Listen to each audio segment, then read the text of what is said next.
اعوذ باللہ من الشیطان الرجیم بسم اللہ الرحمن الرحیم۔ نویں پارے میں سورہ اعراف کی آیت نمبر 99 سے شروع کرنا ہے، اور اللہ تعالی نے اس آیت مبارکہ میں جو بات ارشاد فرمائی ہے اس کے متعلق مفسرین کا خیال یہ ہے کہ قرآن پاک میں جو اعلیٰ ترین آیات انسانی اخلاقیات کے بارے میں نازل ہوئی ہیں ان میں سے ایک آیت کریمہ یہ ہے۔ اللہ تعالی نے یہ بات ارشاد فرمائی کہ خذ العفو وأمر بالعرف وأعرض عن الجاہلین۔ خذ العفو، عفو کو، معاف کرنے کو پکڑ لیجئے، معاف کرنے کو اپنا قاعدہ بنا لیجئے، خوب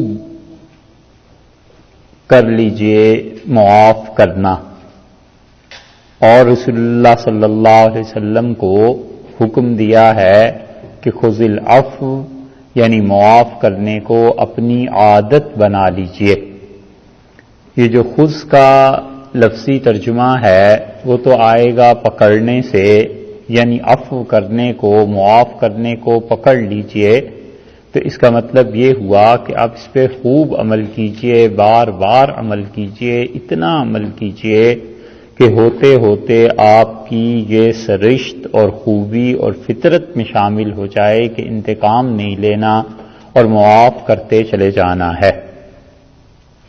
دوسرا حکم یہ فرمایا کہ وَأْمُرْ بِالْعُرْفِ، اور آپ اس کے ساتھ ساتھ وَأْمُرْ بِالْعُرْفِ آپ حکم دیجئے۔ کس چیز کا؟ عرف کا فرمایا ہے کہ نیک کاموں کے متعلق آپ حکم دیجئے، اور تیسری بات یہ کہی کہ وَأَعْرِضْ عَنِ الْجَاهِلِينَ، اور کنارہ آپ کر لیجئے جاہلوں سے۔ یہ جو قرآن کریم کی آیت ہے اس کو مفسرین نے لکھا ہے کہ عظیم ترین آیات میں سے ایک ہے جو انسان کے اخلاقیات کو بنانے کے لیے کافی ہے، اور انسان میں جتنی بھی چیزیں ہیں ان کو آپ آسانی سے 3 حصوں میں تقسیم کر سکتے ہیں۔ ایک چیز تو وہ ہے جس کا تعلق عقائد سے ہے، اور عقیدہ جو ہے اس کو رسول اللہ صلی اللہ علیہ وسلم نے بالکل واضح طور پر ارشاد فرما دیا، اور دوسری چیز اس کے بعد اعمال ہیں کہ حضرت صلی اللہ علیہ وسلم نے یہ بات فرما دی کہ اعمال کیا ہیں اور کیا کرنے ہیں، اور تیسری چیز اخلاقیات ہیں۔ اس اخلاقیات کے مختلف نام ہیں۔ کبھی کبھی ان اخلاقیات کو یہ کہہ دیتے ہیں کہ یہ احسان ہے۔ حدیث میں جو احسان کا لفظ آتا ہے کئی مقامات پر یہی مراد ہوتی ہے، اور کبھی کبھی اس کو اخلاص بھی کہہ دیتے ہیں کہ مخلص ہونا، اللہ کے لیے کام کرنا، یہ بھی اس کا نام ہے، اور کبھی اس کو تزکیہ بھی کہہ دیتے ہیں کہ کوئی انسان اپنا تزکیہ کر لے، اور اسی کو کہہ دیتے ہیں کہ سلوک یعنی وہ راہ چلنا جس کا انتہا، جس کا منتہا اور جس کا انجام کار انسان کا اچھی اخلاقیات کو اپنا لینا ہے۔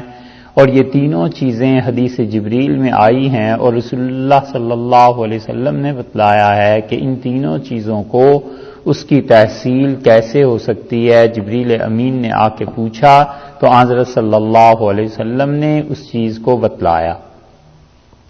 انہوں نے آ کر پہلا سوال یہ کیا تھا جبریل امین نے، حدیث جبریل جس کا کل بھی تذکرہ آیا تھا، انہوں نے حضرت صلی اللہ علیہ وسلم سے پوچھا کہ مل ایمان، ایمان کس چیز کا نام ہے؟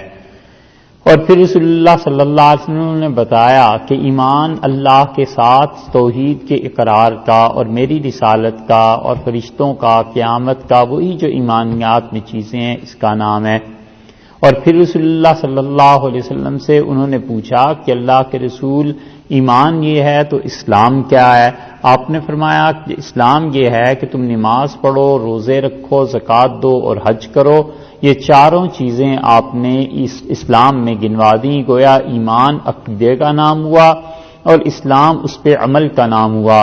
اور تیسری چیز انہوں نے پوچھی کہ مل احسان یا رسول اللہ، اللہ کے رسول صلی اللہ علیہ وسلم یہ بتائیے احسان کس کو کہتے ہیں؟ تو رسول اللہ صلی اللہ علیہ وسلم نے فرمایا تم اللہ کی ایسی عبادت کرو جیسے کہ تم اللہ کو دیکھ رہے ہو اور وہ تو تمہیں دیکھ ہی رہا ہے۔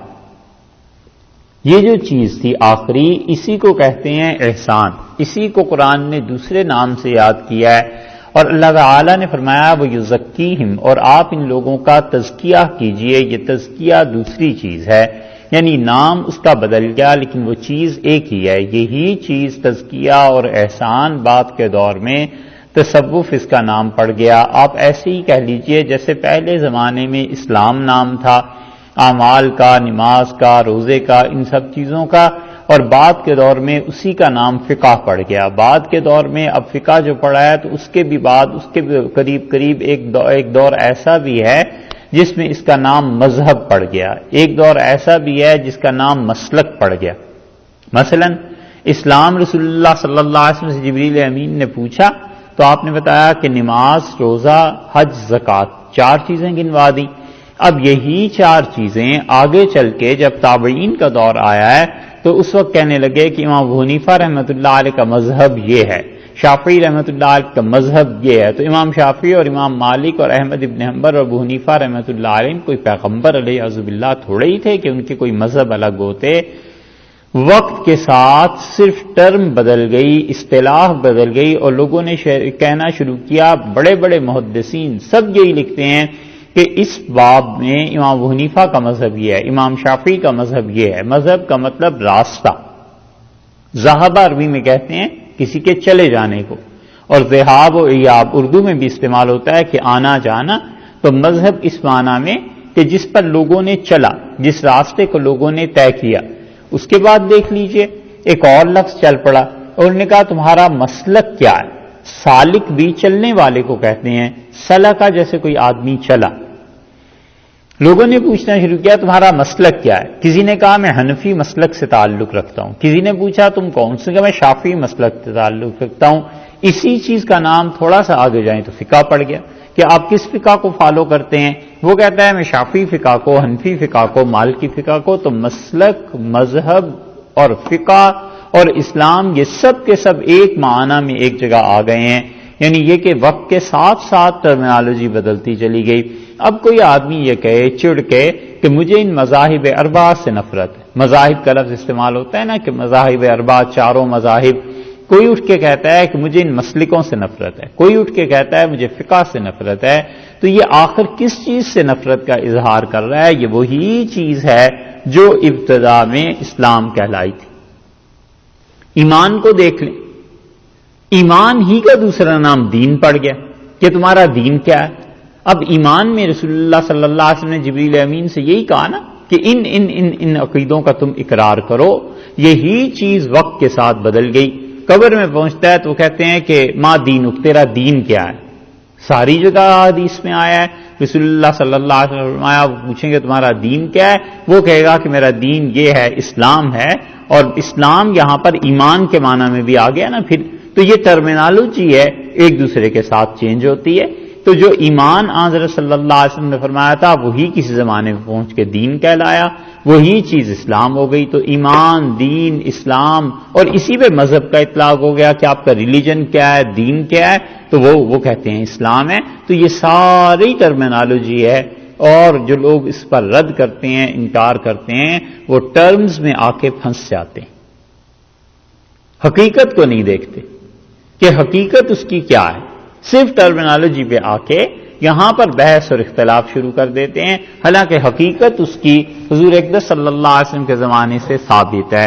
یہ ایسے ہی ہے جیسے معروم رحمۃ اللہ علیہ نے مثنوی میں مثال دی، اور انہوں نے بتایا مثنوی میں کہ 4 آدمی جھگڑ رہے تھے، جا رہے تھے کہیں، اور 1 روپیہ مل گیا، چاروں کو پڑا ہوا، اور ایک نے کہا کہ اس سے عنب خریدیں گے، جو دوسرا تھا اس نے کہا کہ اس سے انگور خریدیں گے، تیسرے نے کچھ اور نام لے لیا، چوتھے نے کچھ اور نام لے لیا۔ اب چاروں لڑ رہے ہیں کہ وہ کہتا ہے نہیں انگور خریدوں گا، دوسرا کہتا ہے نہیں عنب خریدوں گا، عنب بھی عربی میں انگور کو ہی کہتے ہیں۔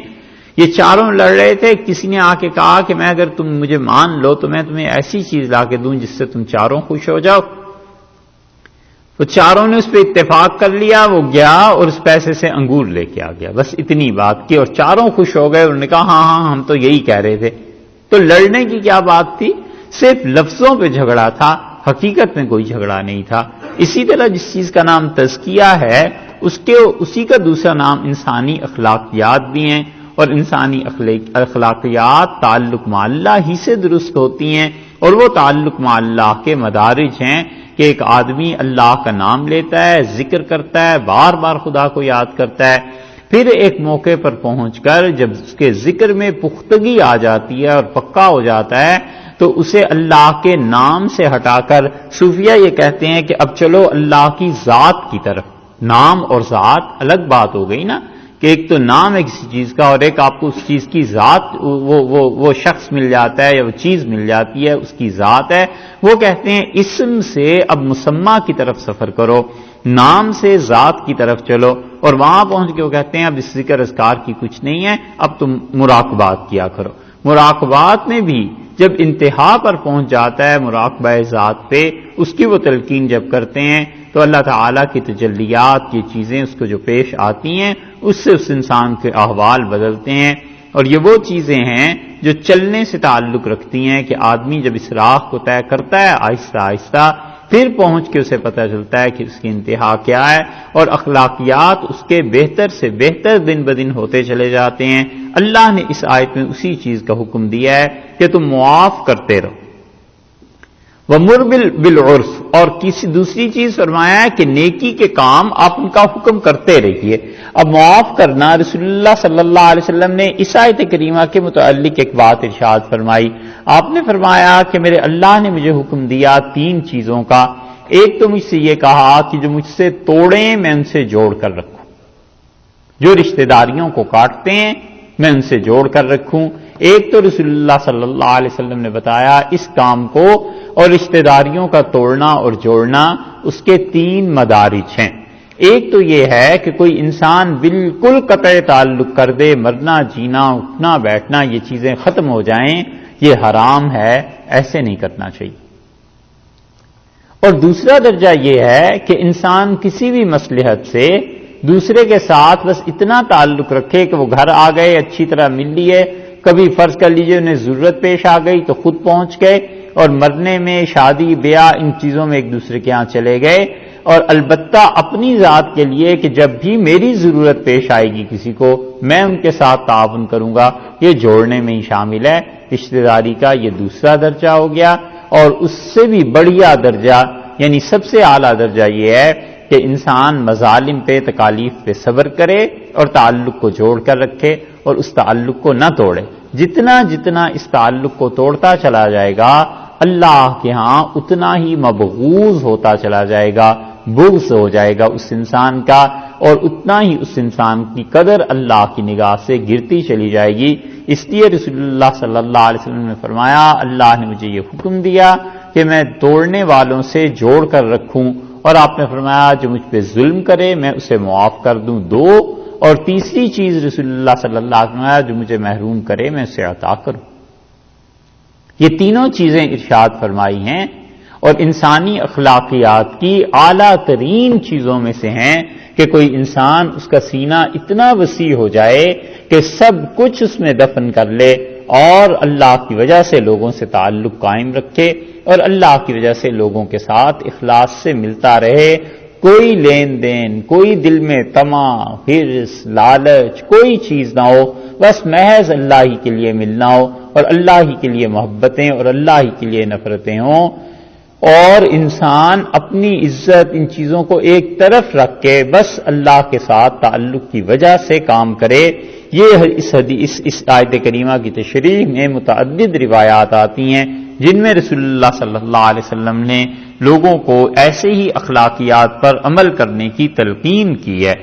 اور دوسری چیز جو فرمائی ہے کہ وَمُرْ بِالْعُرْفِ، اور اس کے ساتھ ساتھ دوسری چیز یہ ہے کہ آپ نیکی کے کاموں کو کہتے رہیے، یعنی اس کو بھی عادت بنا لیجئے کہ اچھائی کے کام کرتے رہیں۔ عرف جو ہے یہ عربوں کے ہاں لغت میں نیکی کے لیے استعمال ہوتا ہے، اور اصطلاحاً کہتے ہیں اسے کہ جمہور عام طور پر لوگ جس قول اور عمل کو اپنی عادت بنا لیں، اور عرف کا بہت بڑا اعتبار ہے شریعت میں بھی کہ عرف میں کیا چیز ہے، اور عرف شریعت کے بہت بڑے حکموں میں سے ایک حکم ہے۔ امام محمد رحمۃ اللہ علیہ خاص طور پہ عرفیت کے بڑے قائل تھے، مانتے تھے، اور وہ دیکھتے تھے کہ لوگوں میں تعامل کیا ہے اور لوگوں میں کیا چیز درست ہے، کیا چیز جائز۔ سورہ بقرہ میں ایک بات گزری تھی کہ جب تک کسی چیز پر قبضہ نہ ہو جائے تب تک اس کے لیے مال کا لین دین جو ہے وہ ناجائز، جائز نہیں۔ یاد ہے سورہ بقرہ میں ایک بات گزری تھی کہ جب تک اصل مال پر قبضہ نہ ہو جائے، مثلاً اس نے یہ کہہ دیا کہ میں آپ کو 10,000 میں یہ چیز دیتا ہوں، اب جب تک وہ چیز اپنے قبضے میں نہیں آ گئی اس وقت تک ان پیسوں کا لینا یہ چیزیں جائز نہیں ہیں۔ وہ وہاں پر جو بھی چیزیں تھیں عرض کی تھیں آپ سے، امام محمد رحمۃ اللہ علیہ اور بہت سے حنفی فقہا اس آیت کے مطابق سے جائز کہتے ہیں۔ وہ کہتے ہیں اللہ نے عرف کا حکم دیا ہے، وہ کہتے ہیں کہ اللہ نے کہا ہے کہ عرف جو مارکیٹ میں چیزیں چل رہی ہیں اور ان کی وجہ سے شریعت کا کوئی حکم نہیں ٹوٹتا تو وہ کہتے ہیں عرف اسے جائز قرار دے دیتا ہے۔ تو عرف میں وہ کہتے ہیں ہمارے سارے دیار میں یہی ہوتا ہے کہ پیشگی بیانہ لے لیتے ہیں اور بیانے پھر وہ چیز کو اس کے حوالے کر دیتے ہیں اور پھر وہ آگے چیز بیچ دیتا ہے۔ یہ ساری چیزیں ہیں، تو اس کی کئی ایک صورتیں جو فقہا نے جواز کی لکھی ہیں وہ اصل میں اس عرف کو ہی مانا۔ عرف بدل جائے گا، شریعت کے احکامات بدل جائیں گے، یہ اس کی صرف ٹرم پہ ہم بات کر رہے ہیں، حقیقی معنی یعنی جو یہاں مراد ہے وہ بعد میں، لیکن صرف اس کے ٹرم پہ بات کر رہے ہیں کہ عرف کے معنی کیا ہوتے ہیں، یعنی معاشرے میں جو رواج ہو جائے۔ مثلا کسی معاشرے میں رواج یہ ہے کہ طلاق کے لیے کہہ دیتے ہیں کہ میں نے اسے کاغذ دے دیے، تو اگر وہ یہ کہے کہ میں نے تمہیں طلاق دی اور میں تمہیں کاغذ دے رہا ہوں تو یہ دو طلاقیں ہو جائیں گی۔ ایک تو طلاق اس نے صراحتاً طلاق کے لفظ سے دے دی، دوسرے اس نے اپنے معاشرے کے عرف کی بنیاد پر کہہ دیا کہ یہ چیز دے دی، کاغذ دے دیے، دو طلاقیں ہوئی۔ وہی عرف کہیں اور جا کے بدل گیا، وہاں کاغذ کے یہ معنی ہی نہیں لیے جاتے، وہاں کوئی پوچھتا ہی نہیں ان باتوں کو، وہاں شریعت کا حکم بدل جائے گا۔ عرفیت کے بدلنے سے چیزوں کے احکامات بدل جاتے ہیں، اس لیے عرف شریعت کی بہت بڑی اصطلاح اور شریعت کا بہت بڑا ستون ہے کہ ہمارے معاشرے میں عرف کے اعتبار سے کیا چیز جائز ہو گئی ہے۔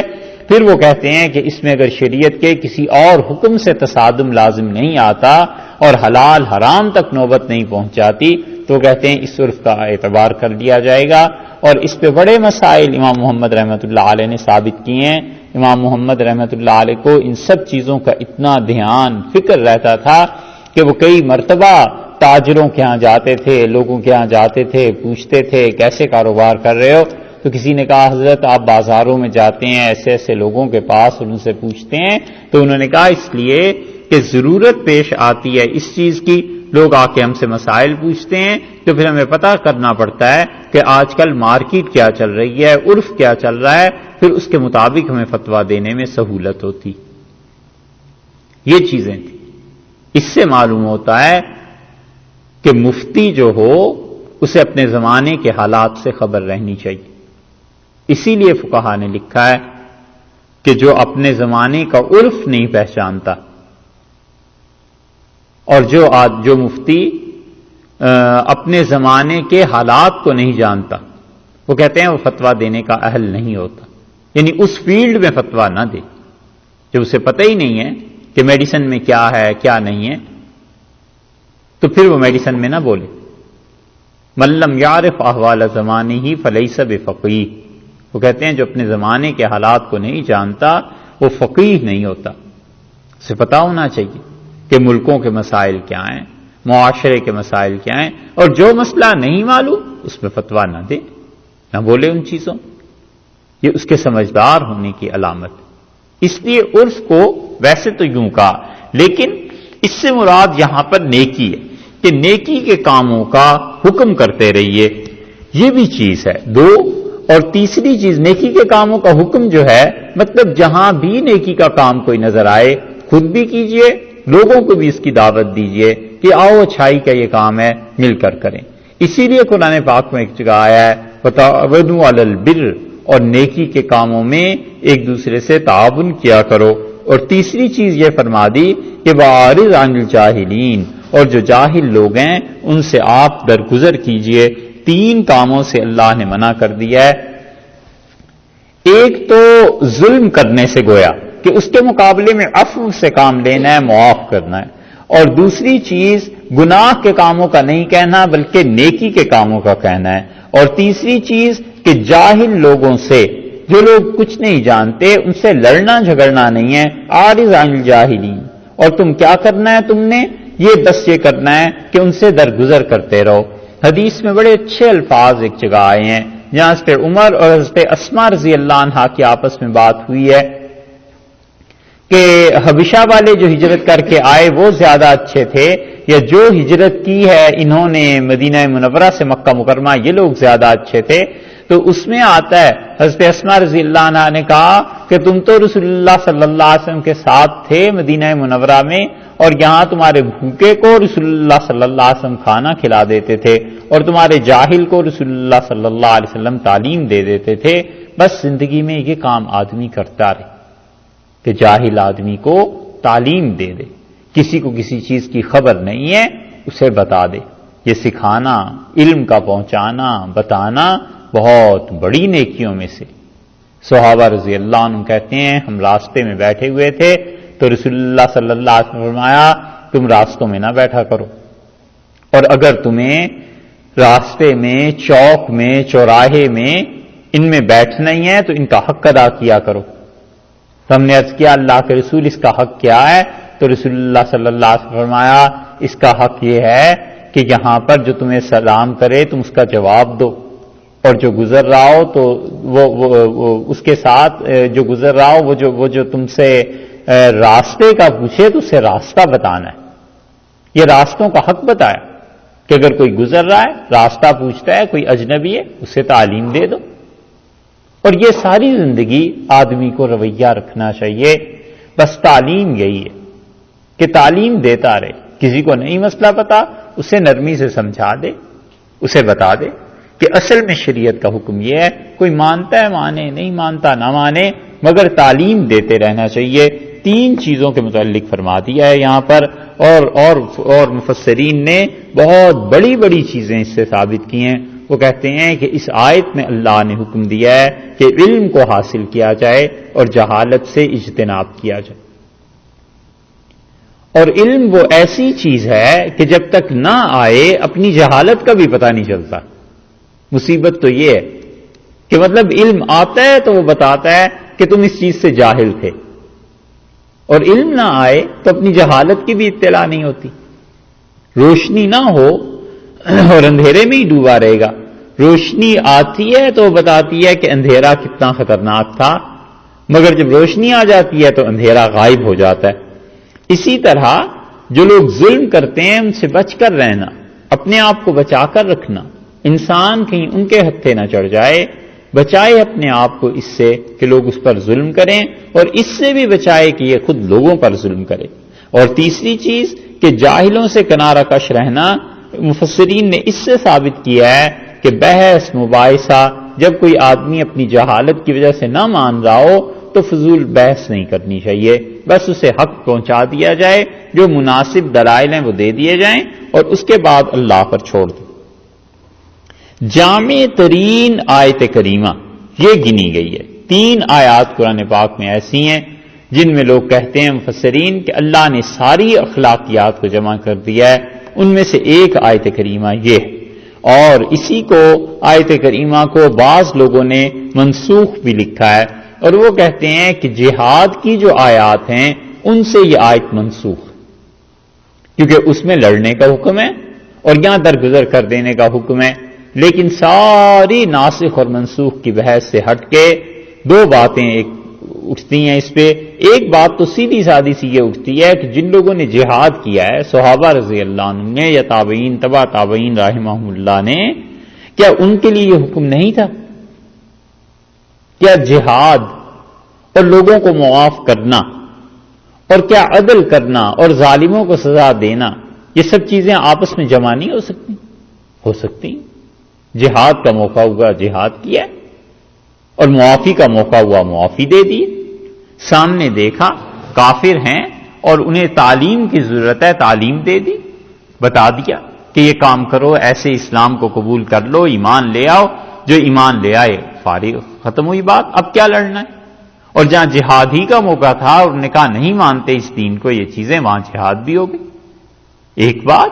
اور اسی وجہ سے دوسری بات یہ ہے، امام رازی رحمت اللہ علیہ نے یہاں لکھا ہے، وہ کہتے ہیں کہ یہ جو ظاہری مفسرین ہیں، جن مفسرین کو صرف ظاہر پہ عمل کرنا ہوتا ہے، بس جو آیت میں دیکھا زیادہ سمجھایا نہیں، اس پہ عمل کرنا شروع کر دیا، وہ کہتے ہیں کہ جتنے ظاہری مفسرین ہیں ان کا ایک گروہ خواہ منسوخ آیات کی تعداد بڑھاتا چلا جاتا ہے۔ وہ کہتے ہیں ذرہ برابر بھی نہیں کوئی چیز ایسی نظر آتی ہے، فوراً حکم لگا دیتے ہیں کہ آیت منسوخ ہو گئی فلاں آیت سے، حالانکہ یہ آیت کوئی صورت نہیں ہے اس کے منسوخ ہونے کی۔ ہر ایک جگہ کا، ہر ایک چیز کا حکم اپنے اپنے مقام پر ثابت ہے۔ ایک مقام ایسا آئے گا جب نیکی کا حکم کرنا پڑے گا اور نیکی کے ساتھ ساتھ اس پر اصرار بھی کرنا پڑے گا۔ کوئی مقام ایسا آ جاتا ہے زندگی میں، معافی بھی دینی پڑتی ہے اور کچھ لوگوں سے لڑنا بھی پڑتا ہے اور انہیں دھمکا کر حکومت سختی سے کنٹرول کرتی ہے۔ یہ سب کی سب چیزیں اپنی اپنی جگہ پر معمول بہا ہیں، یعنی ان پر عمل کیا جائے گا۔ 3 آیات ایسی ہیں جن کے متعلق مفسرین کہتے ہیں کہ اللہ تعالی نے اس میں جمع کر دیا ہے ساری اخلاقیات کو۔ ایک آیت تو یہی دیکھ لیجئے کہ اللہ تعالی نے اس میں یہ بتایا ہے کہ دیکھو یہ جو پیچھے، بلکہ آگے دیکھ لیجئے پہلے، پھر اس کے بعد وہ 3 آیات کی بات کرتے ہیں۔ وَإِمَّا يَنزَغَنَّكَ مِنَ الشَّيْطَانِ، اور اگر کبھی شیطان ابھارے، نزغا کسی چیز کو ابھارنا، کسی چیز کو عروج دینا، کسی چیز کو اچھالنا، کبھی شیطان آپ کو ابھارے، من الشیطان، شیطان کبھی آپ کے ساتھ ایسے کرے، نزغن چھیڑ چھاڑ، فاستعذ باللہ، تو آپ اللہ کی پناہ مانگ لیجیے، آپ اللہ تعالی کی پناہ مانگیں۔ انہو بلا شک و شبہ وہ ذات، سمیع سنتی ہے، علیم اور علم والی۔ سماعت اور علم دونوں اپنی صفات کا تذکرہ فرمایا کہ ہم ہر چیز کو جو انسان کے اندر ہے اس کا علم ہے ہمیں، اور جو کچھ انسان ہم سے مانگتا ہے ہم سب چیزوں کو سنتے ہیں۔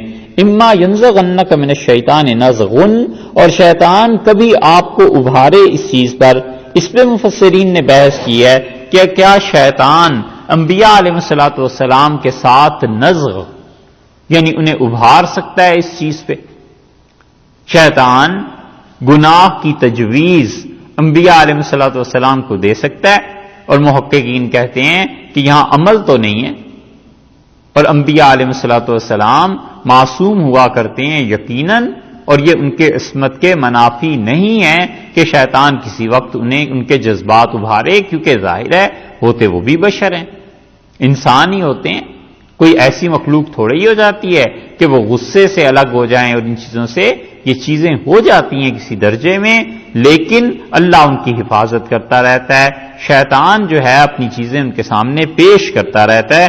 اس لیے فرمایا کہ رسول اللہ صلی اللہ علیہ وسلم سے کہ شیطان کبھی ایسی حرکت کرنے کی کوشش کرے، نزغن فاستعذ باللہ، تو آپ نے کیا کرنا ہے؟ اللہ کی پناہ مانگنی ہے۔ پہلے بتا دیا کہ جاہل لوگوں سے اعراض کیجیے، ان سے درگزر کرتے رہیے، اور بعد میں بتا دیا کہ جب غصہ اور ایسی چیز آ جائے تو آپ اللہ کی پناہ مانگیے۔ حضرت عیینہ آئے تھے مدینہ منورہ میں، اور ان کے بھتیجے تھے حر ابن قیس، اور یہ دونوں تابعین میں سے ہی ہیں غالباً رحمہم اللہ، اور صحیح بخاری میں آتا ہے کہ عیینہ نے کہا حر ابن قیس سے، اپنے بھتیجے سے، کہ تم امیر المومنین عمر رضی اللہ عنہ کے ہاں جاتے ہو اور ہمیں بھی کچھ وقت لے دو، اور رسول اللہ صلی اللہ علیہ وسلم کے ہاں بھی بعض اوقات دربان ہوتے تھے اور وقت متعین ہوتا تھا کہ کون آئے اور کون نہ آئے۔ اب تو کہیں یہ کرو اپنے ممالک میں تو لوگ کہتے ہیں لو یہ تو گورے ہی ہو گئے ہیں، انگریزوں جیسی چیزیں آ گئی ہیں، ہے نا، اور ذرا سی صفائی کا کہیں کہہ دو تو کہتے ہیں اس میں تو بس انگریزیت آ گئی، بس یہ بات سے یہی سکھاتے ہیں، جیسے اسلام میں صفائی ہے ہی نہیں، وقت کی پابندی بھی کوئی نہیں، اور کسی سے پوچھ کے چلے جاؤ تو بعض اوقات ناراض، تیرے صاحب آپ کا اپنا گھر ہے، پوچھنے کی کیا ضرورت تھی آپ کو؟ یہ سب چیزیں شریعت نے سکھائی ہیں کہ یہ انسانی اخلاقیات میں سے ہیں۔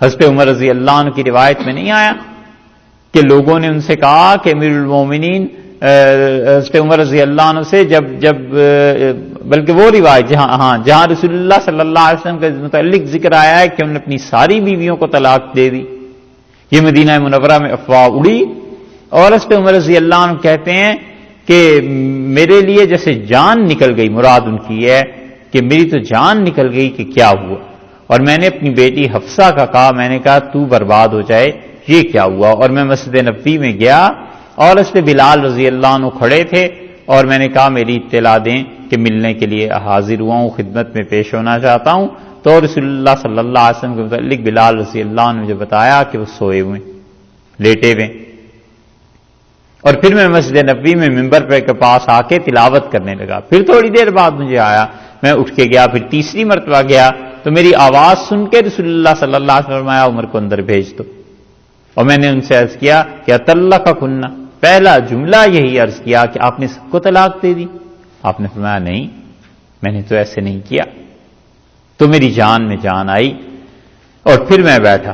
اس سے معلوم ہوتا ہے رسول اللہ صلی اللہ علیہ وسلم کے لیے لوگ کھڑے ہوتے تھے، پہرا دیتے تھے۔ حضرت عمر رضی اللہ عنہ کے متعلق بھی کئی جگہ آیا، حضرت ابوبکر رضی اللہ عنہ کے متعلق بھی آیا ہے کہ انہوں نے کہا میں اس باغ میں جا رہا ہوں اور مجھے یہ فیصلے کرنے ہیں، خبردار اب کسی کو نہ آنے دینا، یہ سب چیزیں آتی ہیں۔ حضرت عمر رضی اللہ عنہ کے وہاں بھی ملنے کے اوقات تھے، اور وہ وقت جس میں ہر ایک کو اجازت تھی، کوئی بھی آ جائے، لوگ آتے بھی تھے، لوگ ملتے بھی تھے، بدتمیزی سے، جہالت سے بھی لوگ پیش آیا کرتے تھے، اور یہ چیزیں ہوتی تھیں۔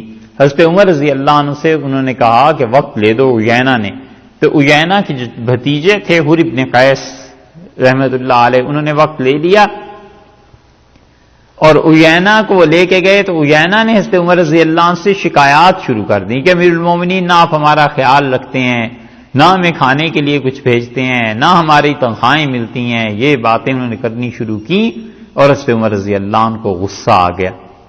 جب حر ابن قیس نے دیکھا کہ امیر المومنین رضی اللہ عنہ کو غصہ آیا اور انہوں نے ہاتھ بڑھایا اپنے درے کی طرف، تو اس نے یہی آیت پڑھ دی، اس کا امیر المومنین اللہ نے کہا وَأَعْرِضْ عَنِ الْجَاهِلِينَ، اور یہ میرے چچا یہ بھی جاہل ہیں۔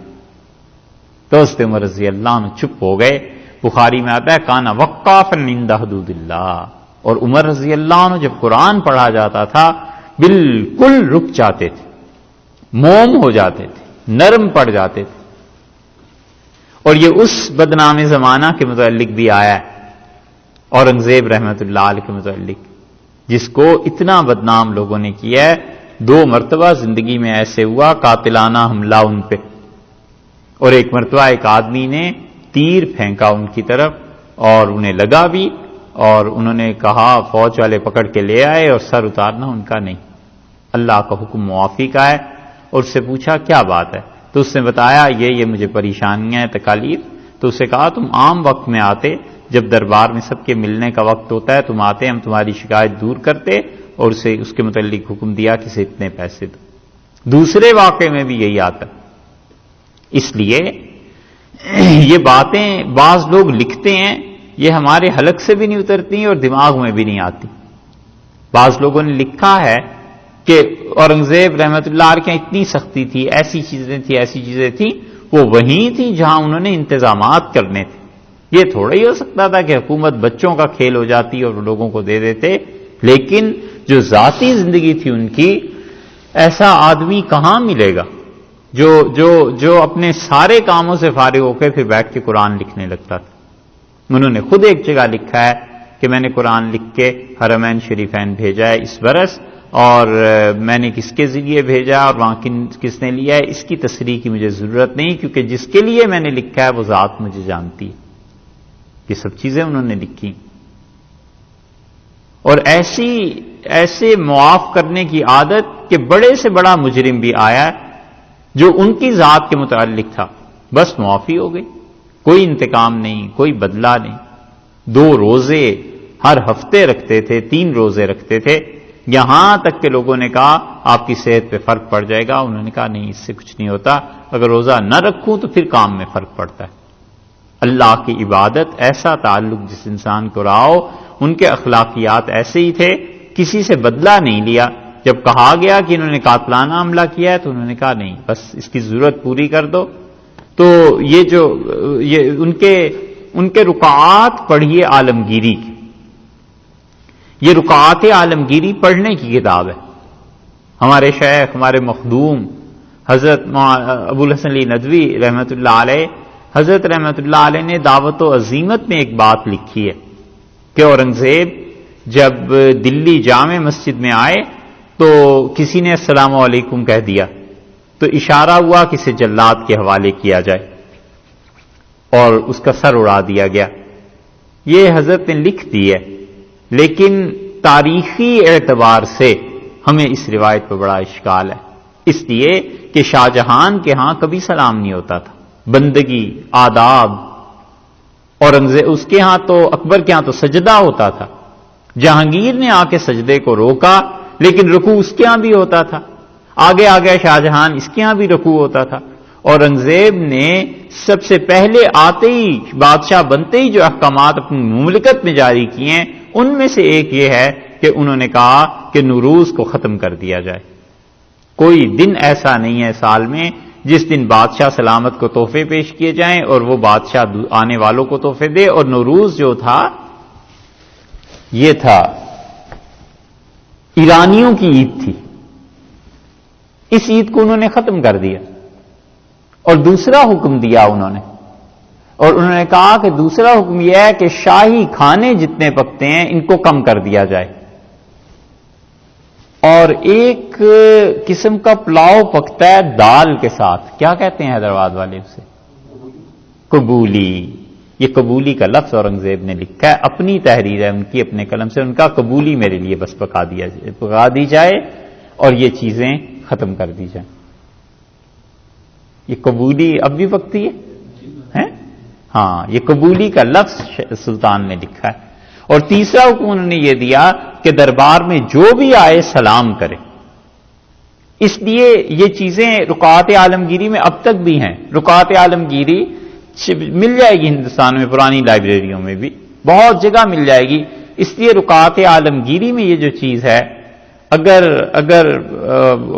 اس وقت بس ایسے ہی رہا حال، موقع ہوتا تو حضرت رحمت اللہ علیہ کی خدمت میں عرض کرتے کہ حضرت یہ جو روایت آئی ہے دعوت و عزیمت میں، یہ اس کے منافی جاتی ہے، کیونکہ اورنگزیب نے تو آتے ہی ساری رسمیں ختم کر دی، ان کا سلام کیا جائے. تو یہ بات اس سے جچتی نہیں ہے کہ وہ دلی آئے اور انہوں نے کسی کو قتل کروا دیا. اور یہ چیزیں، یہ جدو ناتھ سرکار جو ہے نا، اور یہ جو لکھنے والے ہیں اس کے فال آف مغل امپائر، یہی ایسی روایتیں لکھتے ہیں اور انہیں بہت زیادہ چڑ ہے اس ایک طرح کی. لیکن وہ لوگ واقعی بادشاہت کے قابل تھے، ان کے حاسد زمانے میں کیوں نہ پیدا ہوتے.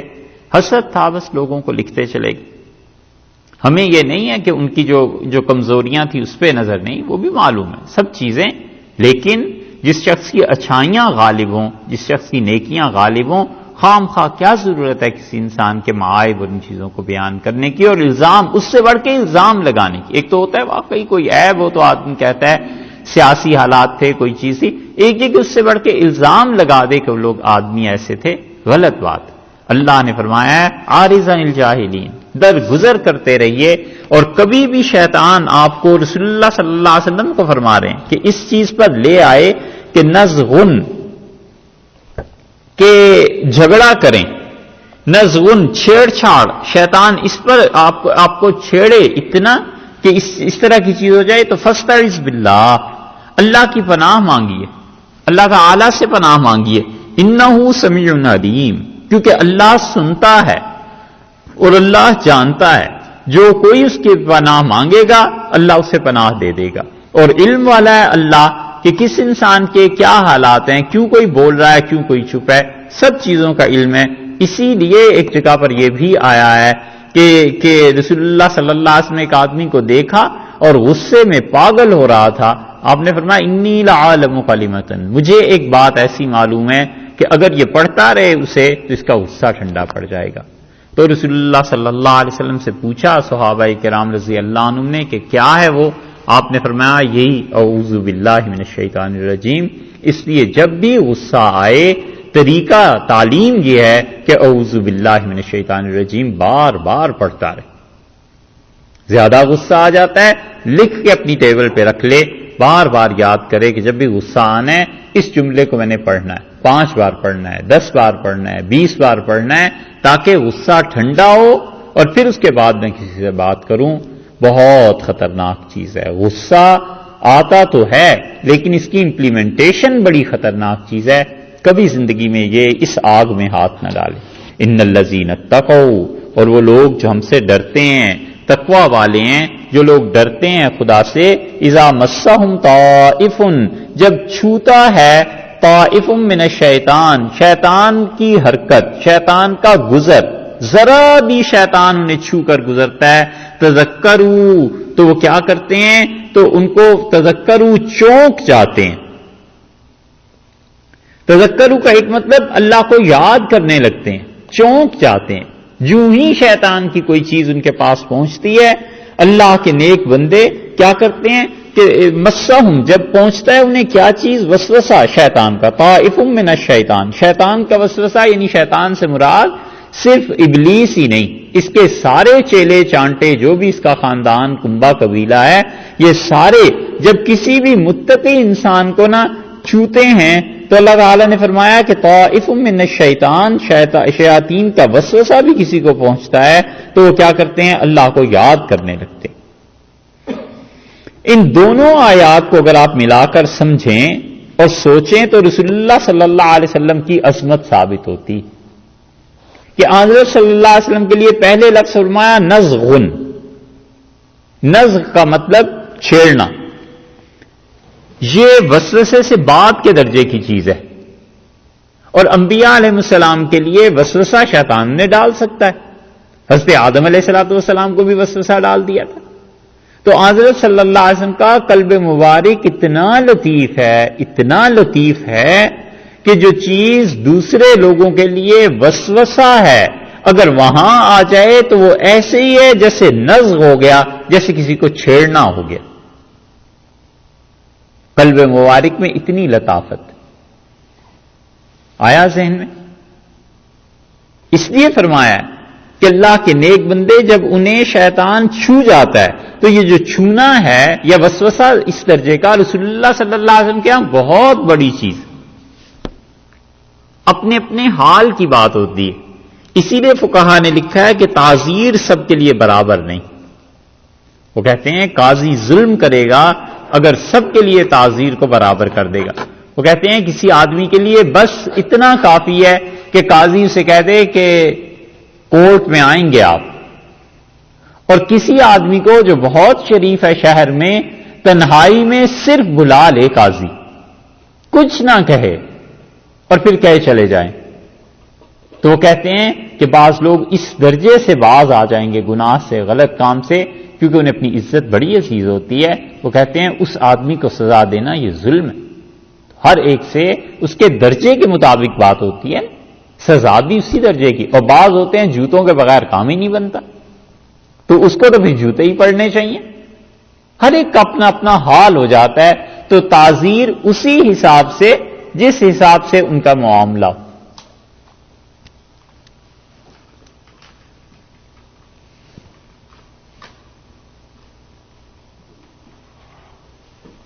تو تعزیر اسی حساب سے جس حساب سے ان کا معاملہ ہو. بالکل شریف ہیں, تنہائی میں بلا کے سمجھا دے کہ ایسے کام نہیں کرنا. اور اس کے خوگر ہیں کہ جب تک 2-4 آدمیوں میں اس کی عزت نہ ہو جائے تب تک باندھتا نہیں ہے, اس کو اسی طرح بٹھا کر بات کرے. اور اگر اس کا عادی ہے کہ نرمی سے سمجھا دیا جائے, مان جائے گا, بس اس کو نرمی سے سمجھانا چاہیے. ہر ایک کا اپنا اپنا حال بتایا ہے کہ اس کے ساتھ کیا. اور رسول اللہ صلی اللہ علیہ وسلم قلب مبارک میں اتنی لطافت ہے کہ نسائی کی روایت میں آتا ہے, ایک صحابی حضرت سعد رضی اللہ عنہ کہتے ہیں میں صبح کی نماز میں دیر ہو گئی, اور غالباً سعد رضی اللہ عنہ ہی ہیں.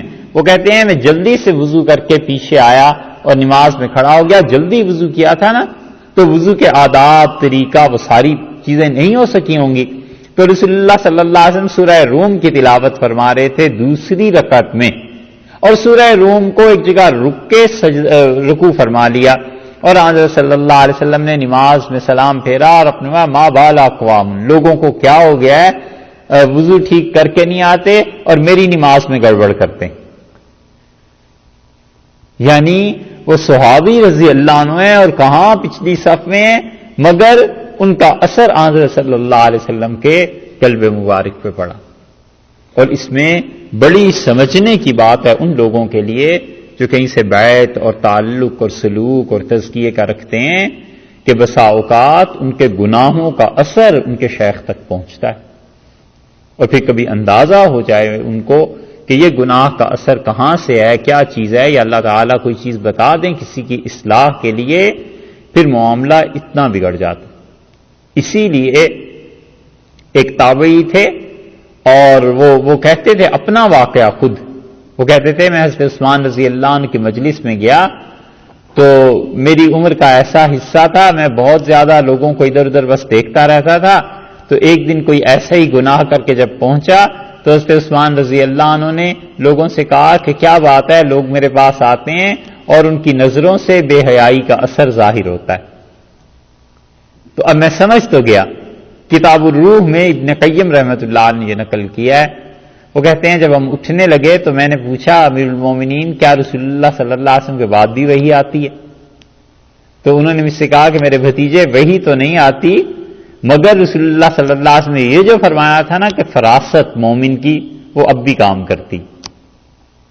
تو یہ چیزیں ہوتی ہیں کہ ہر ایک کا اپنا اپنا مقام اور درجہ، اور رسول اللہ صلی اللہ علیہ وسلم کے خاندان میں اسی کا یہ اثر تھا کہ حضرت معاویہ رضی اللہ عنہ جب تعزیت کرنے آئے ہیں حضرت حسین رضی اللہ عنہ کے پاس ان کے بھائی حضرت حسن رضی اللہ عنہ کی وفات پہ، تو انہوں نے کہا میں نے آپ کے بھائی جیسا آدمی اخلاقیات میں نہیں دیکھا، کہا زندگی میں جتنے لوگوں سے مجھے واسطہ پڑا ہے اخلاقیات کا اعلیٰ ترین مقام یہ حسن رضی اللہ عنہ کو حاصل تھا، اور کہنے لگے یہاں تک کہ شدید بحث میں بھی اور غصے کے عالم میں بھی میں نے زیادہ سے زیادہ سخت جملہ جو حسن رضی اللہ عنہ کی زبان سے سنا، انہوں نے شدید غصے میں بھی کہا کہ ہمارے دشمن اچھی طرح سوچ لیں کہ وہ جو میرے متعلق امید رکھے ہوئے ہیں اس میں انہیں ناکامی ہو جائے گی۔ بس اتنا کہا، اس سے زیادہ وہ کبھی نہیں بولے۔ مطلب ہمارے دشمن یہ سوچتے ہیں کہ میں مر جاؤں اور ایسے ایسے ہو جائے یا میں ہار جاؤں، تو فرمایا انہیں ناکامی ہو، اور ناکامی بھی نہیں کہا، یہ کہا کہ وہ کامیاب نہیں ہوں گے۔ ایسے اچھے اخلاقیات کے مالک تھے۔ تینوں کو آپ دیکھیے آیات کو، اس لیے اللہ تعالیٰ نے فرمایا جب شیطان کا اثر ذرا بھی وسوسہ انہیں آ جاتا ہے تذکروا، کیا کرتے ہیں؟ ایک تو یہ کہ چونک گئے، اور دوسرا ترجمہ یہ کیا گیا ہے کہ اللہ کو یاد گویا کہ وہ کرنے لگتے ہیں، فَإِذَا هُمْ مُبْصِرُونَ، تو پھر کیا ہوتا ہے؟ تبھی ان کو سمجھ آ جاتی ہے، فوراً سوجھ جاتی ہے۔ غصہ آیا اور اللہ کا ذکر شروع کیا، اللہ کو یاد کیا، تھوڑی دیر کے بعد جب غصہ اترتا ہے تو پھر خیال آتا ہے کہ شکر ہے غصے میں یہ بات نہیں کرتی، شکر ہے میں نے کوئی اور سٹیپ نہیں لے لیا۔ تذکروا، یہ ہے اللہ کی یاد، اللہ کے ساتھ تعلق۔ اور وسوسے کے معاملے میں پہلا درجہ تو یہ ہے کہ کسی انسان پہ شیطان کے وساوس کا اثر ہی نہ ہو، سرے سے شیطان کرتا رہے اپنا کام، اس پہ وسوسے کا اثر ہی نہ ہو۔ اور یہ وہ درجہ ہے جیسے حضرت ابراہیم علیہ السلام کا، کہ شیطان نے وسوسہ ڈالنے کی کوشش کی کہ بیٹے کو کہاں لے جا رہے ہو، کدھر ذبح کرنا ہے، کیا ہو جائے گا، اور انہوں نے پتھر مارے شیطان کو اور ان پر سرے سے اثر ہی نہیں ہوا اس وسوسے کا۔ اور دوسرا درجہ یہ ہے کہ شیطان وسوسے کا اثر اس پر ہو جائے کسی پر، لیکن اس کے ساتھ ہی تنبیہ ہو جائے، ارادے کے درجے تک پہنچ جائے، لیکن پھر فوراً خیال آ جائے گناہ کا کہ نہیں اللہ نے روکا ہے، منع کیا ہے، نہیں کرنا۔ حضرت یوسف علیہ السلام کے متعلق آیا نا کہ یوسف علیہ السلام ہمت بھی، اور اس عورت نے پکا ارادہ کر لیا، وہ ہم بہا، اور یہ بھی ارادہ کر لیتے۔ وہ جو ارادے کے درجات تھی اس کی تفصیل ایک مرتبہ پہلے گزر گئی، اس لیے اب تو نہیں کہتے اسے، لیکن وہ صدیقیت کا درجہ ہے۔ اور صدیق آخری چیز جو اس کے دل سے بھی نکلتی ہے وہ حب جاہ ہے، اپنی بڑائی، اپنے آپ کو بڑا سمجھنا. یہ صدیقیت کے مقام پر بھی عارفین نے لکھا ہے آخری چیز جو اس کے دل سے نکلتی ہے وہ حب جاہ. شاہ عبد القادر صاحب رحمۃ اللہ علیہ کہتے تھے کہ میں کتنے برس رائے پور خانقاہ میں حضرت کے ساتھ رہا، اور 11 برس شاید فرماتے تھے یا 9 سال فرماتے تھے کہ ایک جملہ ایسا زندگی میں نہیں سنا جس سے ان کی اپنی تعریف ثابت ہوتی. یہی حال ہو جاتا ہے کہ جتنی نیکیاں سب اللہ کی طرف نسبت، سب کہ اللہ کا اعلیٰ کی مہربانی، اللہ کا یہ فضل ہے، اللہ نے یوں کرا دیا، اور اپنی ہمیشہ نفی رہی کہ ہم کچھ نہیں. اور حقیقت میں جس طرح اللہ کی ذات عالی ہونے کا ان کا ایمان ہوتا ہے، ایسے ہی ان کا ایمان اعتقاد بن جاتا ہے کہ میں کچھ نہیں. رامپور میں دعوت ہوئی اور بڑے بڑے علماء کو رامپور میں بلایا گیا. ان میں مولانا رشید احمد صاحب گنگوئی رحمۃ اللہ علیہ کو بھی بلایا گیا، اور مولانا محمد قاسم صاحب نانوتوی رحمۃ اللہ علیہ کو بھی. تو وہاں قاسم نانوتوی رحمۃ اللہ علیہ کو کسی نے ایک جبہ پہنا دیا، اس زمانے میں کوئی 500 روپے کا تھا. تو کسی نے جا کے مولانا رشید احمد صاحب رحمۃ اللہ علیہ سے کہا کہ حضرت اتنا اچھا لباس انہوں نے پہنا ہوا ہے، تو آپ انہیں نہیں کہتے کچھ بھی؟ تو حضرت نے فرمایا کہ بھائی اپنے اپنے حال کی بات ہے. اس شخص کے دل میں جس طرح اللہ کے متعلق یہ ایمان ہے کہ اس کے علاوہ کوئی خدا نہیں ہے، اسی طرح اپنے متعلق بھی یہی سمجھے بیٹھا ہے کہ مجھ سے گرا پڑا دنیا میں کوئی آدمی نہیں. فرمایا یہ حالت ہے، اور کسی نے دے دیا، پہن لیا، انہیں پرواہ بھی نہیں ہے. اور اگر کچھ دیر ہم پہن لیں تو فرمایا ہمارا نفس پھول کے کپا ہو جائے. تو فرمایا اس کے مولوی صاحب کو چھوڑ دو، بس ان کا حال ایسا ہی ہے، یہی چیز. اور وہاں گنگوئی رحمۃ اللہ تو تواضع اختیار فرمائی، وگرنہ گنگوئی رحمۃ اللہ کا حال یہ تھا کہ اس زمانے میں علی گڑھ میں آپریشن شروع ہو گئے تھے آنکھوں کے، اور وہ کئی برس نابینا ہی رہے. تو کسی نے کہا حضرت آپریشن کرا لیں، تو فرمایا نہ میاں آپریشن نہیں کراتے. اور کسی نے کہا حضرت کیوں نہیں کراتے؟ تو فرمایا کہ دیکھو اس نے ڈاکٹر نے کہا کہ حضرت آپ کو چند دن نماز سجدہ نہیں کرنا پڑے، سجدہ نہیں کرنا، لیٹے رہیں گے اور بس اتنا ہے. حضرت نے فرمایا چند دن کی بات کرتے ہو، میں تو ایک وقت کی نماز بھی بغیر سجدے کے نہیں ادا کر سکتا.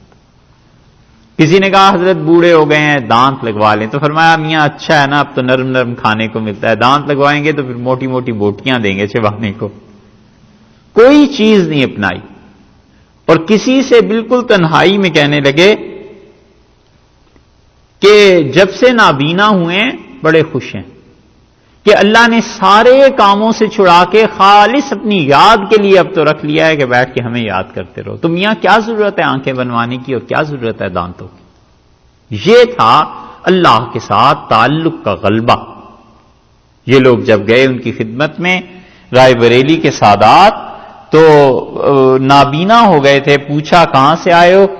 تو انہوں نے بتایا استفا کیا کام ہے؟ ان کا حضرت بس زیارت کے لیے آئے تھے. تو فرمایا میاں آج کل کون زیارت کے لیے آتا ہے، کام بتاؤ. انہوں نے کہا حضرت کوئی کام نہیں، بس صرف زیارت کے لیے آئے تھے. پھر پوچھا اچھا کہاں سے؟ ان کا رائے بریلی سے. تو اپنے دل پہ ہاتھ رکھا اور فرمایا میں مجبور ہوں اپنے دل سے، کیا کہوں، میرے جی میں تو بار بار یہی آتی ہے کہ تمہارے جو سید صاحب تھے نا، سید احمد شہید رحمۃ اللہ علیہ، یہ اپنے مقام اور مرتبے میں اپنے شیخ شاہ عبد العزیز صاحب رحمۃ اللہ علیہ سے بڑھ گئے تھے. فرمایا کئی بار جی میں آتی ہے اور ہم توبہ کرتے ہیں کہ بزرگوں کا تقابل نہیں کرنا چاہیے، مگر کیا کریں اپنے جی سے مجبور ہیں. تمہیں بار بار یہ کہتے ہیں اور بتاتے ہیں کہ سید صاحب رحمۃ اللہ علیہ اپنے شیخ سے بھی بڑھ گئے. یہ اللہ کے اچھے بندے، ذرا بھی کوئی چیز پیش آئی اللہ کو یاد کرنے لگے. تیسرا درجہ یہ ہے کہ پھسل جائے شیطان کے وسوسے سے، گناہ کر لے لیکن پھر توبہ کر لے. یہ تینوں درجات جو ہیں نا اولیاء اللہ ہی کے. دیکھیے ایک آدمی نے اللہ تک پہنچنے کی راہ اپنائی ہے جو تقویٰ کی ہے، ٹھیک ہے، اور ایک آدمی نے تقویٰ کی راہ نہیں اپنائی، توبہ کی راہ اپنا لی. تو دونوں پہنچیں گے تو اللہ ہی تک. تو کیا حق ہے کسی کو اعتراض کرنے کا؟ بس ٹھیک ہے، اللہ تعالیٰ نے اسے توبہ کی راہ دے دی کہ اچھا تم سے گناہ ہوتے رہتے ہیں، چلو تم توبہ بھی کرتے رہو، ہم معاف بھی کرتے رہیں گے. اسے توبہ کی راہ دے دی، وہ توبہ کے راستے سے چل رہا ہے. اور اسے دوسری راہ دے دی تقویٰ کی کہ تم اچھے آدمی ہو، زیادہ ہمارے مقرب، تقویٰ کی راہ سے آ جاؤ. لیکن انجام کار تو اللہ ہی تک پہنچے نا. تو کیا آخر فائدہ ہے خام خواہ لوگوں کے حالات پہ اعتراض کرنے کا؟ ممکن ہے خدا اسے توبہ کی راہ سے اپنی طرف کھینچ رہا ہو اور آپ کو تقویٰ کی راہ سے کھینچ رہا ہے، تو تقویٰ کی راہ بھی وہیں پہنچ جائے گی، اور ہوتے ہوتے گرتے پڑتے آخر توبہ کی راہ بھی وہیں پہنچ جائے گی. کیا اعتراض کرنا ہے؟ قرآن پاک میں جو اخلاقیات کے متعلق آیات ہیں، ان آیات کا بڑا مقام ہے. اور پھر فرمایا اخوانہم، اور ان کے بھائی، ہم کی ضمیر لوٹی شیطان کی طرف کہ ان کے بھائی یعنی ان شیطانوں کے جو بھائی ہیں، یمدونہم، یہ شیاطین انہیں کیا کرتے ہیں؟ انہیں یمدونہم، انہیں کھینچتے ہیں. مدہ اور امدہ، مدہ اور امدہ الف کے اضافے کے ساتھ یہ دو الفاظ قرآن پاک میں آئے ہیں کھینچنے کے لیے. مد بھی کرتے ہیں نا، کہتے ہیں نا مد کرو یعنی اسے کھینچو، حامیم، وہ کھینچ کے پڑھتا ہے نا، مد ہوتی ہے نا. یہ مد عربوں میں کہاں سے آئی؟ اصل میں وہ کسی بات کو، اب بھی آپ غور کریں کہ جب کسی بات کی طرف توجہ دلانی ہوتی ہے نا زیادہ، تو اس لفظ کو لمبا کر دیتے ہیں. یہ قوموں میں رہا ہے شروع سے، اور عرب مد بولتے تھے. کسی کو بلانا ہے، پکارنا ہے، تو ایک لفظ کو زور سے وہ کھینچ دیتے تھے، لمبا کر دیتے تھے. یہاں ہم نے بعض گوروں میں سنا، وہ کہتا ہے او مین. یہ جو او کہا نا اس نے، تو ہمیں فوراً خیال ہے، میں نے کہا ہو یہ تو مد کر رہا ہے. یہ ہمت تو نہیں ہے کہ اس سے پوچھتے کون سی قرات ہے یہ، لیکن خیال آیا کہ ہو یہ تو مد کر رہا ہے. یہی چیز ہے مد، اور کیا ہے؟ اس کو متوجہ کرنا تھا اپنی طرف. تو مدہ کا مطلب کھینچنا. یہ کیا دو لفظ اللہ تعالیٰ استعمال فرماتے ہیں قرآن میں، مدہ اور امدہ. اور عام طور پر مدہ کا جو ہے نا، یہ مذمت کے موقع پہ استعمال ہوتا ہے، جہاں کسی کو جہاں کسی کی عیب کی نشاندہی بتانا ہو. یہاں وہی ہے، وَإِخْوَانُهُمْ يَمُدُّونَهُمْ، اور ان شیطانوں کے بھائی یہ شیاطین کھینچتے ہیں اپنے بھائیوں کو. کہاں؟ فی الغی، غی غلطی پر، اللہ کی نافرمانی پر کھینچتے ہیں، انہیں زور لگاتے ہیں کہ آؤ خدا کی نافرمانی کریں.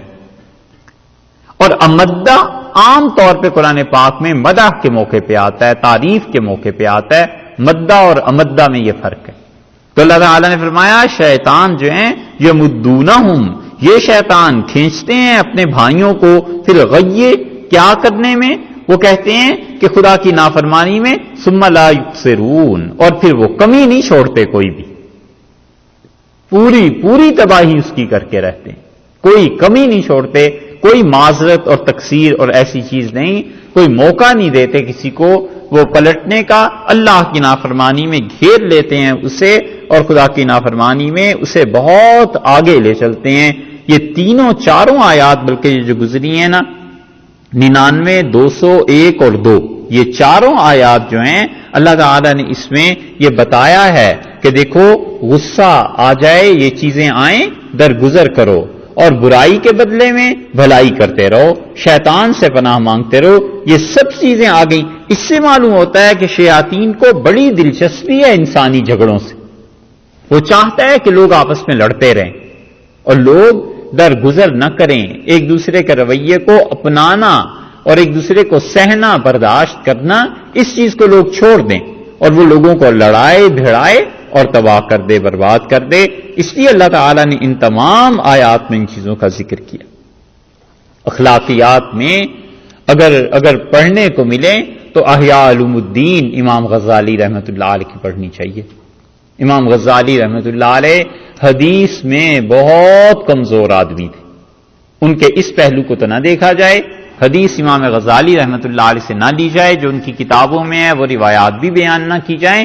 مگر امام غزالی رحمۃ اللہ علیہ ضعیف، بعض اوقات بالکل موضوع روایات کو نقل کر کے، لیکن جو نتیجہ اس سے نکالتے ہیں وہ عجیب و غریب ہوتا ہے.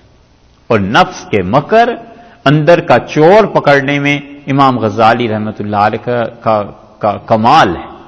ایسی ایسی چیزیں لکھتے ہیں کہ آدمی حیران ہوتا ہے کہ واقعی نفس کا یہ بھی مکر ہے، یہ بھی مکر ہے، یہ بھی مکر ہے. احیاء علوم الدین ان کی ایک کتاب ابن جوزی رحمۃ اللہ علیہ نے لکھی ہے، اور ابن جوزی کی کتاب ہے تلبیس ابلیس، شیطان کے جو مکر ہے. یہ تلبیس ابلیس جو ہے نا، یہ بھی بڑی مؤثر کتاب ہے، اور اس سے بھی پتہ چلتا ہے کہ شیاطین کیا کیا حرکتیں کرتے ہیں اور کیا چیزیں ہوتی ہیں، اور انسان کیسے ایک دوسرے کو گمراہ کرتے ہیں. اور تیسری کتاب اگر دیکھنی ہو تو ابن قیم رحمۃ اللہ علیہ کی اغاثۃ اللہفان. اغاثۃ اللہفان یہ ابن قیم رحمۃ اللہ علیہ کی کتاب بھی بڑی اچھی ہے. اس کا بھی غالباً اردو میں ترجمہ نہیں ہوا، لیکن یہ جو پہلی دو کتابیں ہیں ان کا تو ترجمہ بھی ہو گیا ہے. تو احادیث پر اعتماد اتنا نہیں کرنا چاہیے امام غزالی رحمۃ اللہ علیہ پہ، لیکن وہ جو نفس کے اندر چور ہوتے ہیں نا چھپے ہوئے، غزالی رحمۃ اللہ علیہ اسے ایک ایک کر کے بیان کرتے ہیں. قرآن پاک میں ایک مقام تو یہ ہے کہ ان 4 آیات میں اللہ نے ذکر کیا. جو بھی چیزیں ہیں آپ اس کو ذہن میں رکھ کے 2 آیات قرآن پاک کی اور دیکھیے، پھر بات عرض کرتے ہیں. اور آپ سے ایک ہے سورہ مومنون میں، سورہ مومنون 18واں پارہ ہے، اور 18ویں پارے کا آغاز ہوتا ہے سورہ مومنون میں، اور 97 نمبر اس کی آیت ہے.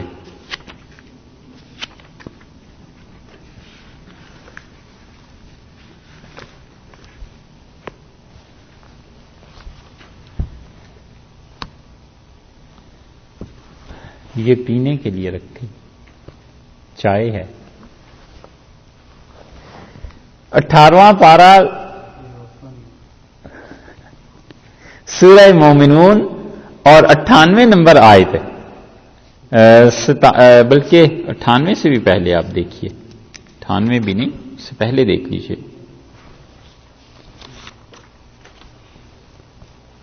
96 نمبر 96. یہاں دیکھیے یہ ہے اخلاقیات کی دوسری آیت، اور لکھنے والے لکھتے ہیں، کہتے ہیں ابن کثیر رحمۃ اللہ علیہ بھی، کہ قرآن نے سارے انسانی اخلاقیات کو ان 3 آیات میں اللہ نے جمع فرما دیا ہے. قرآن پاک میں ادفع باللتی ہی احسن السیئہ، اور بری بات کے جواب میں وہ کہو جو بہتر ہے.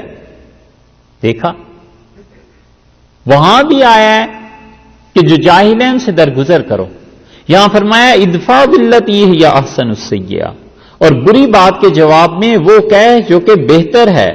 نحن عالم بما یصفون، ہم خوب جانتے ہیں جو یہ کافر ہم پہ تہمتیں لگاتے ہیں. دیکھا یہ کافر ہم پہ تہمت لگاتے ہیں، شرک کرتے ہیں، ہم اس کے باوجود انہیں رزق دیتے ہیں، اس پہ کتنی رحمتیں کرتے ہیں. ہمارے اخلاقیات اپناؤ.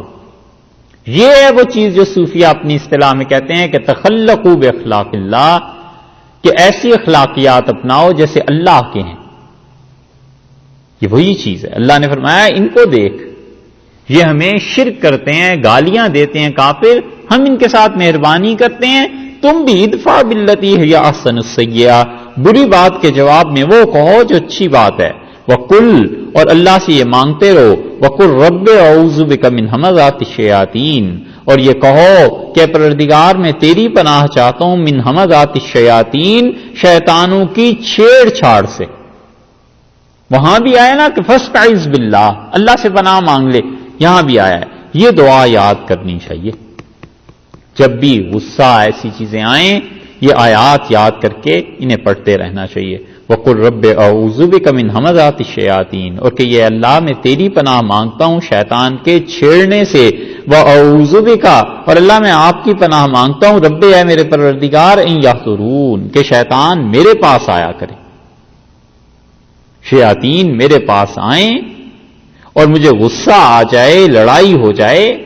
اللہ میں تیری پناہ اس سے مانگتا ہوں. یہ آیات ہیں دوسری. اور تیسری آیات آپ دیکھیے اسی سے آگے چل کے سورہ حامیم سجدہ جو آتی ہے اس میں ہے 21ویں پارے میں.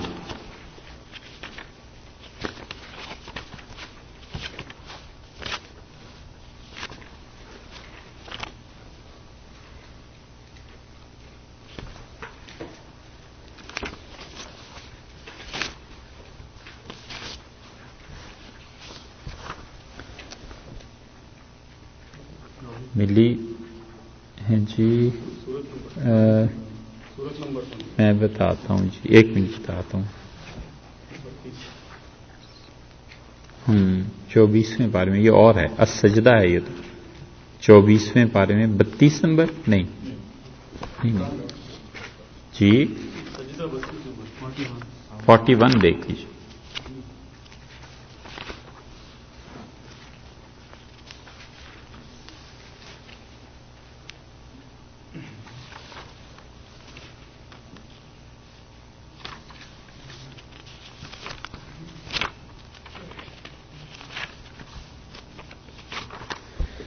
چوبیسواں پارہ ہے اور حامیم سجدہ ہے سورت، اور آیت نمبر ہے اس کی 34.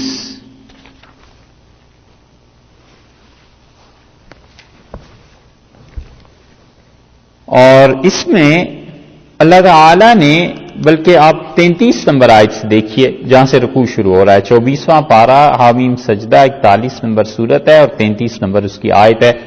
وَمَنْ أَحْسَنُ قَوْلًا مِّمَّنْ دَعَا إِلَى اللَّهِ، اور اس سے بہتر کس کی بات ہو سکتی ہے جس نے اللہ کی طرف بلایا، دعوت دی خدا کے دین کی، وَعَمِلَ صَالِحًا، اور خود بھی اچھے کام کرتا ہے، وَقَالَ إِنَّنِي مِنَ الْمُسْلِمِينَ، اور کہتا ہے کہ میں اللہ کا فرمانبردار ہوں. آگے دیکھا وَلَا تَسْتَوِي الْحَسَنَةُ وَلَا السَّيِّئَةُ، اور لوگوں نیکی اور برائی یہ دونوں چیزیں برابر نہیں، نیکی اور برائی برابر نہیں ہیں. ادفع باللتی ہی احسن، جواب میں وہ بات کیا ہے جو سب سے اچھی ہے. سبحان اللہ، کیسی تعلیم، کیسی پاک تعلیم بتائی ہے. اگر مسلمان اس پہ عمل کرنے لگ جائیں تو دنیا میں جنت ہو جائے. فرمایا ادفع باللتی ہی احسن، جو لوگ تجھ سے بدتمیزی کریں، بری بات کریں، اس کے جواب میں وہ بات کیا ہے جو اچھی ہے. وہاں بھی یہی بات تھی کہ جو وہ اچھی بات کہو برائی کے مقابلے میں. فَإِذَا الَّذِي بَيْنَكَ وَبَيْنَهُ عَدَاوَةٌ، تو دیکھے گا کہ جس شخص میں اور تجھ میں دشمنی تھی، جب تم اچھی بات اس سے کہتے رہو گے، كَأَنَّهُ وَلِيٌّ حَمِيمٌ، وہ تو تمہارا گہرا دلی دوست بن جائے گا. حمیم گرم جوش دوست بن جائے گا. نیکی اور برائی دونوں چیزیں برابر نہیں. کوئی سخت کلام کہے، برا معاملہ کہے، تو اس کے مقابلے میں جو بہتر ہے وہ کرو. دشمن ہو جاتے ہیں، دشمن دوست بن جاتے ہیں. وما یلقاہا، اور یہ توفیق کہ برائی کے مقابلے میں نیکی کرے، یہ آیت دیکھیے. اور یہ توفیق کہ لوگ غلط کریں یہ صحیح کرے، برائی کے مقابلے میں اچھائی کرے. الا الذین صبروا، بس انہی کو ملتی ہے جو سہ سکتے ہیں، صبر کرتے ہیں. وما یلقاہا، اور یہ توفیق ہم اسے دیتے ہیں الا ذو حظ عظیم، جو بڑے نصیب والا ہے، جو بڑے مقدر والا. دیکھا کیسی کیسی دعائیں مانگتے ہیں نصیب اور مقدر کی. اللہ نے فرمایا یہ حوصلے کی بات ہے اور یہ اقبال مندوں کو ہی ملتا ہے. یہ بڑے نصیب والے آدمی کو ہم توفیق دیتے ہیں. اللہ جسے کہہ رہا ہے نصیب والا، مقدر والا، وہ آدمی کتنا زبردست ہوگا. اس لیے فرمایا ہے کہ لوگ جب ایسے کریں تم ایسے. وَإِمَّا يَنزَغَنَّكَ، اور کبھی چوک جاؤ اس بات سے، برائی کے مقابلے میں برائی سے جواب دے دو، یا چوک جاؤ من الشیطان، شیطان کے اثر سے، نزغن، اور شیطان تمہیں تکلیف دیتا ہے، نزغ چکاتا ہے. فاستعذ باللہ، اللہ سے پناہ مانگ لے. انہ هو السمیع العلیم، بلا شبہ وہ سنتا ہے اور جانتا ہے. یہی چیز سورہ اعراف میں گئی، یہی چیز یہاں گئی، یہی چیز سورہ مومن میں آ گئی کہ جو غصہ کرے اس سے درگزر کرو. ان تینوں آیات میں آپ دیکھیں مشترک کامن کیا چیز نکلی. کامن یہ چیز نکلی کہ جو غصہ کرے اس سے درگزر کرو، جو بری بات کہے اس کے مقابلے میں اچھی بات کہتے رہو. دو چیزیں یہ ہو گئی نا کہ برائی کے مقابلے میں اچھائی کرو، ہر جگہ یہ آ گیا. اور جو غلط بات بولتا ہے، جھگڑتا ہے، غصہ کرتا ہے، تم اس کے مقابلے میں اچھی بات کہہ دو، حلم سے کام لو، صبر سے. اور تیسری بات یہ کہ جب بھی ایسی کیفیت آ جائے، تینوں جگہ فرمایا ہے شیطان سے اللہ کی پناہ مانگ لے، اللہ تعالی کی پناہ میں چلے جاؤ. تو ساری اخلاقیات کا خلاصہ یہ ہو گیا کہ شیطان کو سب سے زیادہ دلچسپی یہ ہے کہ وہ زبان کا غلط استعمال کرائے. یہی نکلا. اس لیے آدمی سوچے، کبھی بھی زبان کا غلط استعمال نہ کرے، نہ لڑے، نہ غصے میں آئے، نہ ایسی غلط حرکتیں کرے. اللہ نے فرمایا ہے کہ یہ شیطان کو انہی چیزوں سے دلچسپی ہے، تم اللہ کی پناہ مانگتے رہنا. حضور اقدس صلی اللہ علیہ وسلم سے ایک آدمی ملنے آیا اور اسے عائشہ رضی اللہ عنہا فرماتی ہیں مجھ سے رسول اللہ صلی اللہ علیہ وسلم فرمایا یہ بہت ہی برا آدمی اپنی قوم اور قبیلے کا. اور جب آیا تو آپ نے اسے بٹھایا بھی، اچھی طرح ملے بھی. وہ جب چلا گیا تو میں نے کہا اللہ کے رسول آپ اس سے تو بہت اچھی طرح ملے اور آپ فرما رہے تھے بڑا برا آدمی ہے. تو رسول اللہ صلی اللہ علیہ وسلم عائشہ میں کیا اس کی برائی کے ساتھ اپنے اخلاق خراب کر لوں؟ کیا میں بھی برا بن جاؤں؟ مامون الرشید نے ایک اپنے کسی نوکر کو بلایا، پھر بلایا، پھر بلایا. پھر جب وہ آیا تو اس نے بڑبڑا رہا تھا کہ ایک تو ہمارے بادشاہوں کو دن رات چین نہیں آتا، امیر المومنین کو کسی کا خیال نہیں کرتے، کوئی سویا ہوگا کسی کام میں ہوگا اور بلاتے رہتے ہیں. تو مامون نے یہ سب کچھ سن لیا. اس کے دوستوں نے کہا کہ اب تو اس کی خیر نہیں.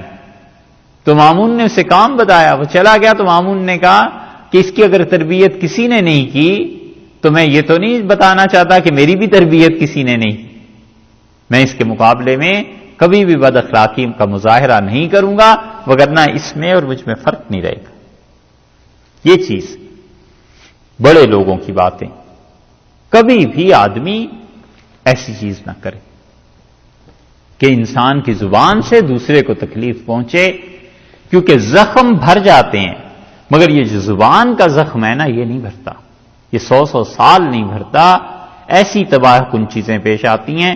کل بعض آیات آئیں گی سورہ انفال میں ایسی، پتہ چلے گا آپ کو کہ ایک ایک جملے نے قوموں کو تباہ کر دیا اور لڑوا دیا آپس میں. پھر جتنا بڑا آدمی اختیارات کا ہوتا ہے اس کا کبر بھی پھر ایسے ہی ہوتا ہے. اللہ نے بتایا ہے، منع کیا ہے کہ دیکھو نہیں، اور فرمایا یہ توفیق اس کو دیتے ہیں جو بڑے مقدر والا آدمی. اب غور کریں کہ جو لوگ حلم ہے، برداشت ہے، سن لیتے ہیں، سہ لیتے ہیں، ان کا نصیب کتنا بڑا ہوگا جو اللہ نے یہ فرمایا. یہ ہے چیز. یہ تینوں آیات اخلاقیات میں کمال ہے، حق تعالی شانہ نے فرمایا بندوں کو سکھائیں.